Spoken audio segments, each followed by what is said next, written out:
Hello, I'm Claire and this is Clarobobbins. Welcome back to my channel if you're a subscriber, and if you're dropping by for the first time, I hope you enjoy this video. So first of all, what am I wearing? It's the Jara sweater by Megan Nielsen, a wide size range, 2 pattern blocks, the first one up to size 14 and the second goes all the way from a size 14 through to a size 32, 2 different cup sizes, a B for the lower size range and a D for the bigger size range, the curve range, which is what I've sewn here. So I used the Lamazi fabric, which is a sweater knit. It was bought in the January sale. They may still have some left, and I did a self-drafted neck here, little infinity scarf, which is available on one of my Friday Sews videos from January. I think it was the 17th, might have been the week after, but have a look at that. So today we're looking at the Cashmerette Vernon shirt. It's a lovely pattern. It's quite an involved make. It's an intermediate make according to their pattern information. It comes in a huge range of sizes. I hope I'm not disturbing my microphone there. Sorry about that if I was.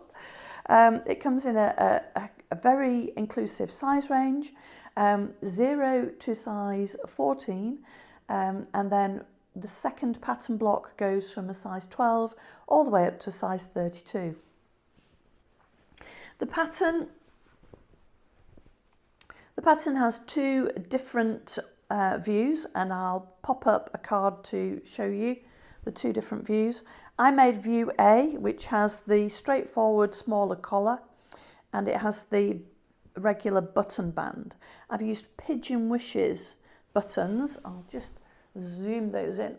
Pigeon Wishes buttons, which are lovely. They're made with a sustainable resin rather than plastic. Would compost down eventually. And I've used a little Rosy Cheeks label in there, which I always like to put a label in my clothes. So what did I enjoy about the pattern? I like the fact that the yoke is done with a burrito technique. I like the little pleat at the back, and you can have the pleat either way. On the inside, the pleat looks like that. So you could have that on the outside for 2 pleats, or you could have the single pleat, which I've chosen. It has a baby hem, and I did that with my band roll technique. And again, I'll do a video on that to show you how to do a baby hem with band roll. I also like the way the cuff has the continuous placket. Very straightforward to do. All clearly explained in the instructions. I didn't have to look anything up. I didn't have to puzzle over anything. It was all straightforward to do. What did I find tricky? Well, it's quite a thick fabric, and when you have things like the cuff, where you have gathering into an interfaced 4 layers. Because of course you've got your cuff turned up on either side. That created quite a bit of bulk, which when you're wearing it you don't notice, but I found doing the buttonhole on those tiny bits of cuff really tricky. So if I was doing this again in this weight of fabric, or thicker, if I was making a shacket for instance, I think I'd make the cuffs a little bit wider.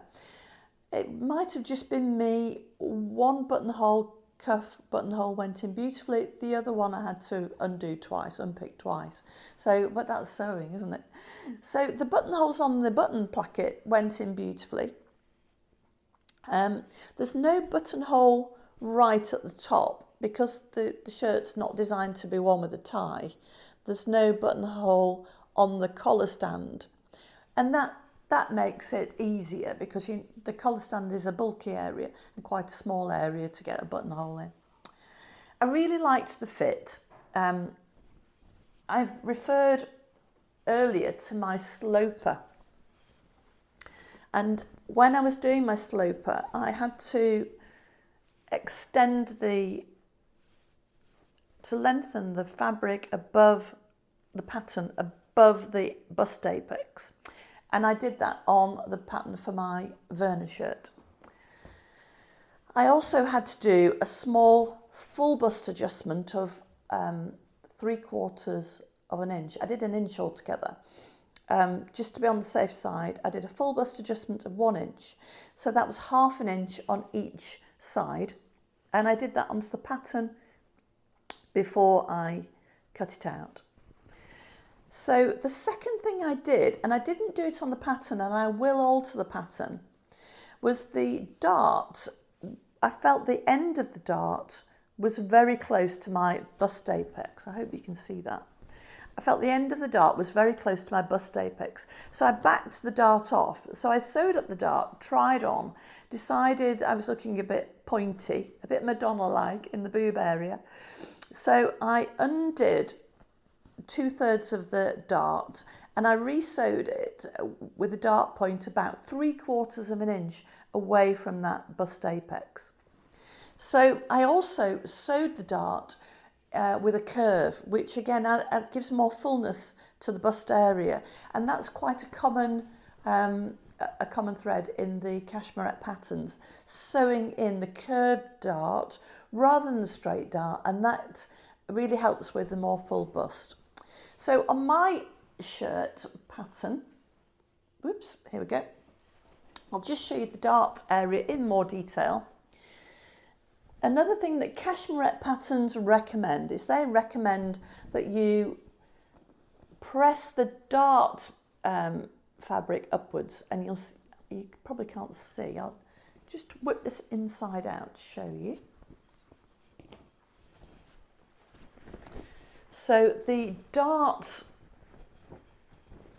fabric is pressed, and on Cashmerette patterns, they recommend you press up because that's more flattering to the fuller bust. And I followed those instructions.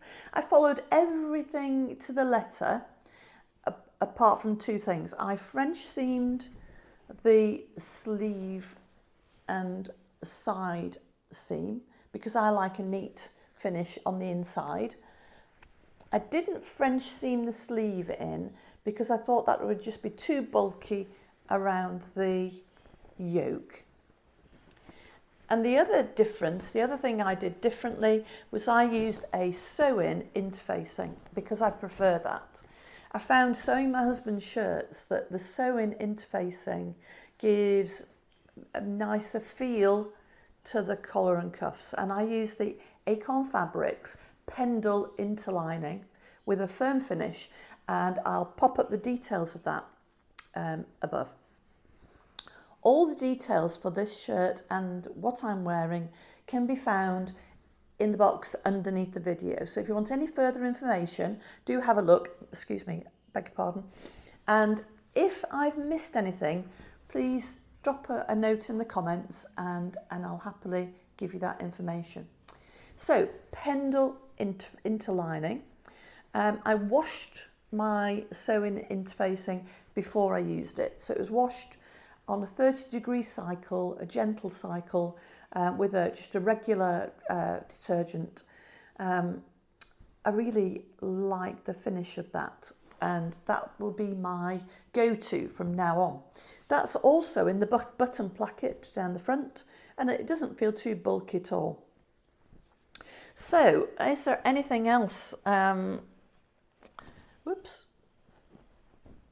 Anything else of note? I like the fact the burrito method is used for the yoke.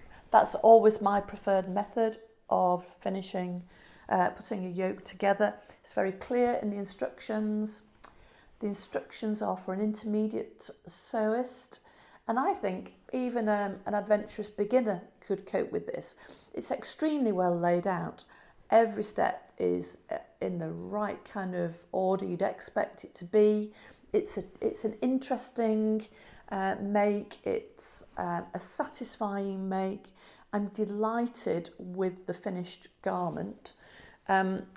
you use a gathering. The sleeve is put in flat, which was quite a surprise.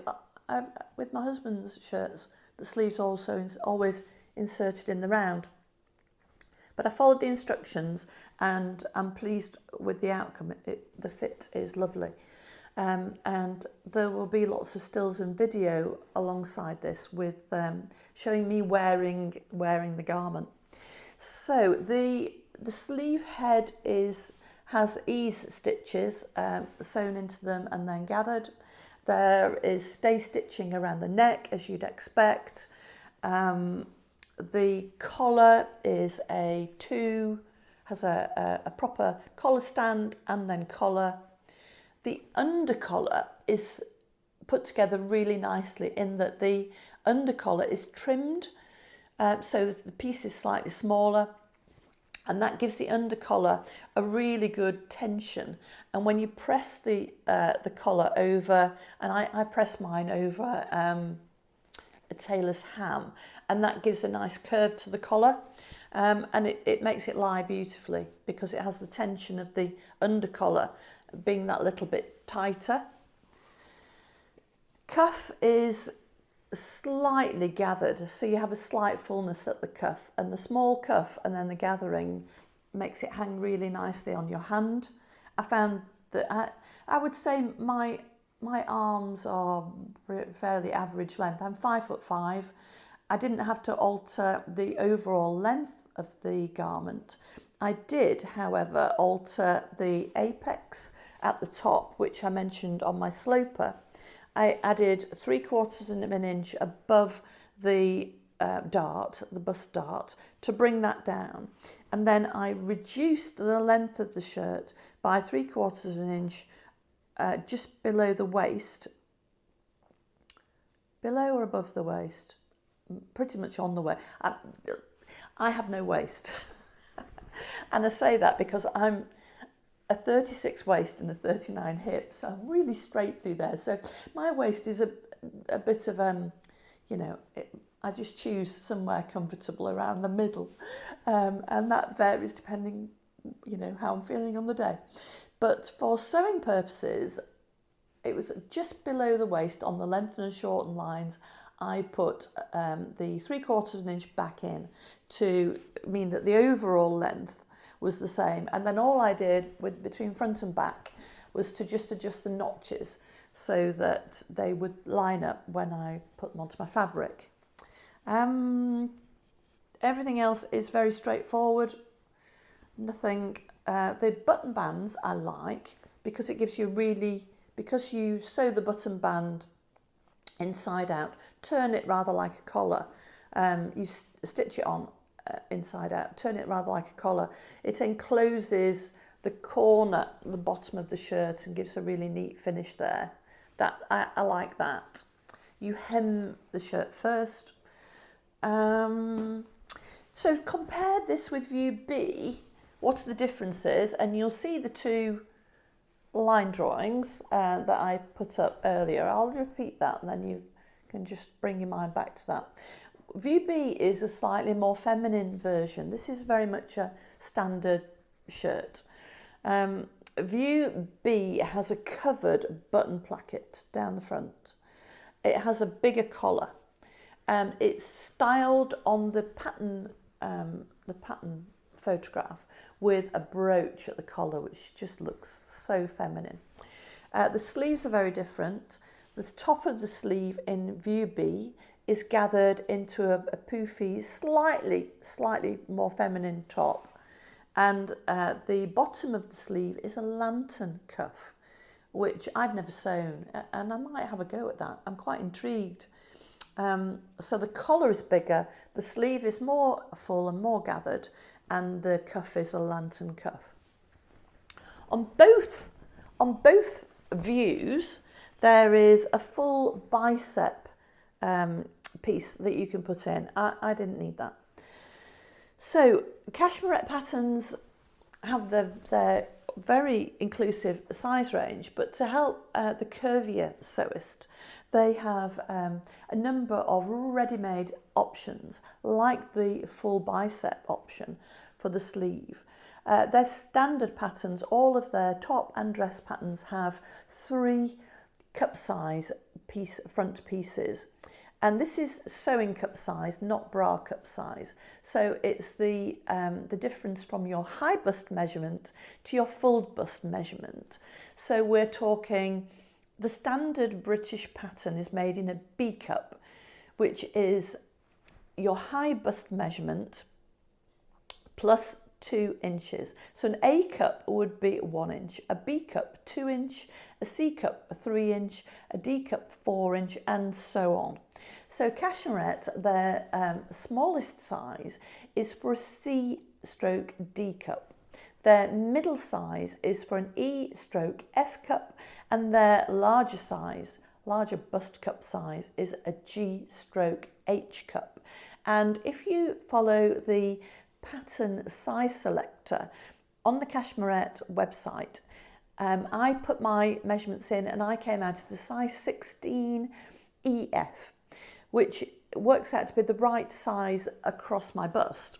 However, because I have a very small high bust size and a narrow back and narrow shoulders and and on and on and on, the 14 with a small full bust adjustment fits me better. Otherwise I have to take in the shoulders, take in the back, all of that stuff. And I would say my arms are an average length. I'm 5'4.5". I'd like to think I was 5'5". I'm probably not quite that tall. So because I'm an average arm length, I'm probably a little bit short in the waist. My legs are quite long for my height. And then obviously because I'm in mid-60s, my boobs are a bit lower than somebody young and so on. So that's why I have to lower the bust apex. So I do the size 14 GH cup with a 1 inch full bust adjustment split across the 2 sides. So I do it half an inch on either side, excuse my tummy rumbling, and I don't alter the length of the sleeve at all, but in a lot of patterns I do have to shorten the length of my sleeves. So interesting that Cashmerette, that seems to be spot on for me.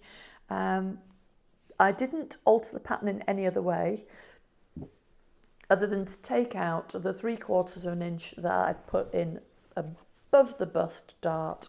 I mentioned it earlier when we were looking at my sloper.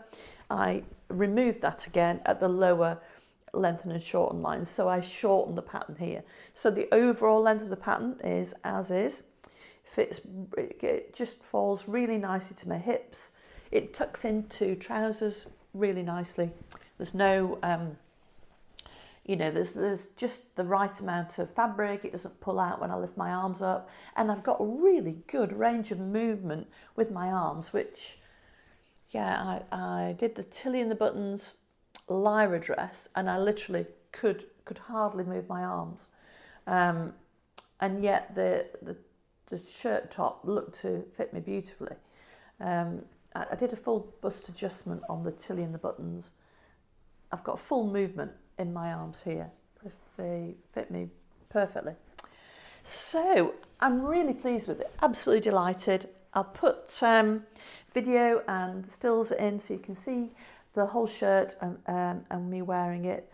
I definitely recommend this pattern. I will definitely be using it again. Very much a tried and true. Little Rosy Cheeks label in there, Pigeon Wishes buttons, my go-to. Love it, delighted with it. What do you think? Have you tried it? Have you made up any Cashmerette patterns? What's your go-to shirt pattern? Let me know in the comments below. I'd love to hear. Thank you very much for watching. If you've liked, please click the like button. Please subscribe if you haven't already. It'd be lovely to see you coming back. And I'll see you in my next video, which will probably be my Friday sews.